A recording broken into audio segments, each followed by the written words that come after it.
Introduction and origin. Introduction and origin of hide and seek, or in Tagalog, tagu-taguan.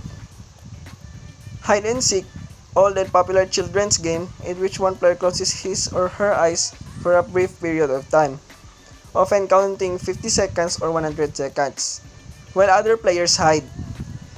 This game is played differently in various religions. Sometimes the seeker may be helped by those he finds. So, sa tagu-taguan, either nag-close yung eyes yung taya or nag-face siya towards the wall. And he or she will count 50 seconds or 100 seconds, then he will find other players that hides. This game originated from a Greek game called Apodidraskinda. It was mentioned for the first time by a 2nd century Greek writer named Julius Pollux. This game was also found in an early painting discovered at Herculaneum, dating back to about the same time. The primary objective is the searcher needs to find the hiders, and who at any point contacts the last base, he will may be the new taya or searcher. If there's nobody to save him, or he is the lone player left covering up.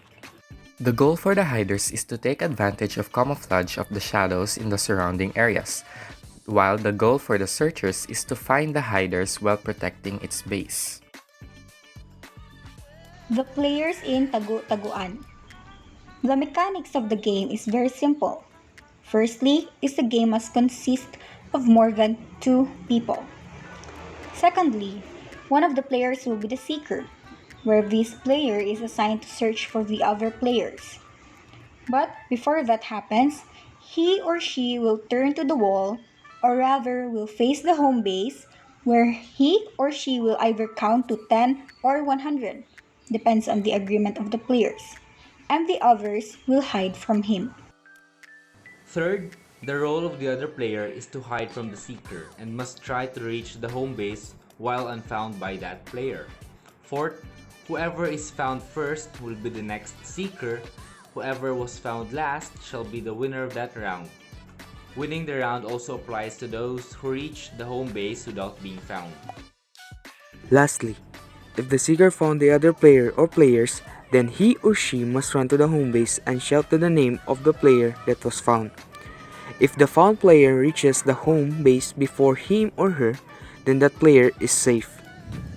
As we can all see, the mechanics of this game is very simple.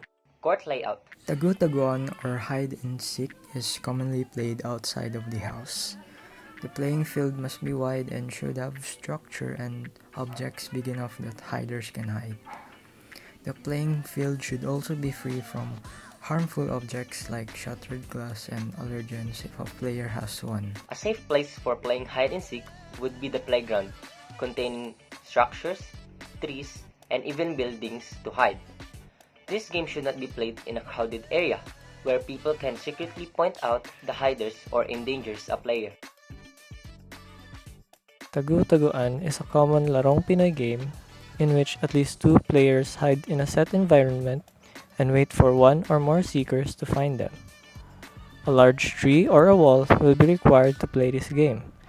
This will serve as the player's space as well as their starting point, where they will reach or mark in order to be safe for the next round. This game includes open spaces as well as nooks and crannies. In order to win the round, it will act as a hiding place for the players. Finally, the tagu-taguan chant is used as a warning or time limit for the players to hide. By the time the chant is or count is over, all players should have already searched for a hiding spot. And that's the things needed for playing tagu-taguan. The rules. First, decide among your group who is the first it. Then, the it person gets to decide a base end. From there, he or she closes his or her eyes while counting to 60. By that time, other players must find a place to hide. After the countdown, the it person will find the other players. If he or she located a player, then he or she will shout the name of the person seen. Then that person will be the next it. Rule number 4. Hiding players can save themselves by touching the base while the it person is looking. Once they save themselves, they cannot be caught. The another rules of the game of Tagu-taguan.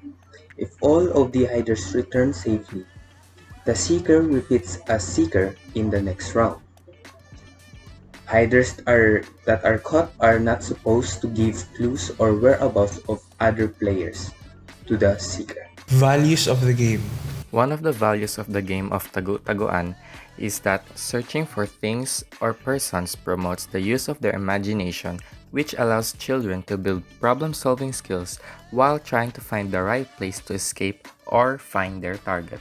You can also begin to understand the idea of volume by trying to locate and find the smallest hiding place they can fit into.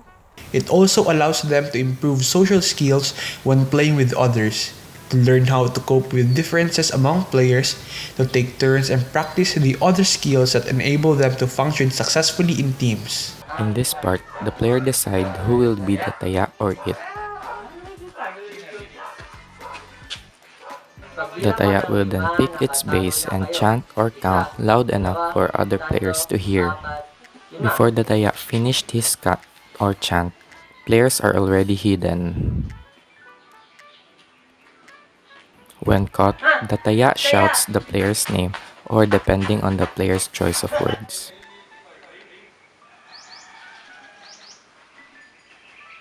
The other player saved itself by sneaking behind the seeker and getting to the base first.